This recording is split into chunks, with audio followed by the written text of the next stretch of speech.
Thanks for tuning in to the first episode of MHK All Day this semester. I'm Katy Fink. This fall, MHK All Day is going all digital. I, along with Logan Mans and Daisy Hagedorn, will bring the Manhattan area community a condensed package of local stories every week. It's our mission to serve our neighbors with in-depth and timely coverage. Though we won't be live this semester, check us out on the Channel 8 YouTube, Facebook, and Instagram pages every Friday. All three K-State campuses were the subject of ventilation research before welcoming students back this fall. I took a look at the ratio of safe versus unsafe classrooms. Here's the story. It's no secret that campus looks a little different this year. Cleaning guidelines and social distancing are in place, but what about the COVID risks you can't see? Proper room ventilation plays a part in preventing the risks of airborne diseases.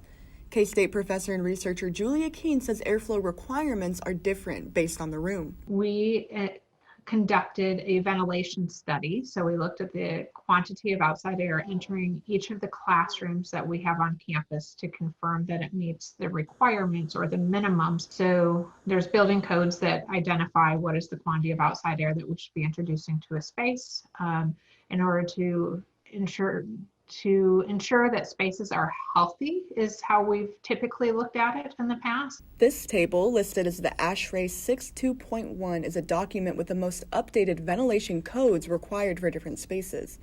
However, these codes were not written with a pandemic in mind, so the minimum requirements must be met in order to host students. Vice President of Facilities Casey Lowers says 76% of classrooms on K-State's campus passed in regard to the ventilation quality.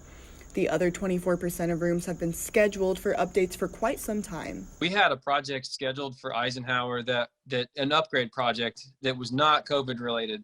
This started well in advance of any of that kind of stuff. And it was really an upgrade to bring new cooling and new heating and ventilation to Eisenhower. And delays on that project because we couldn't get equipment.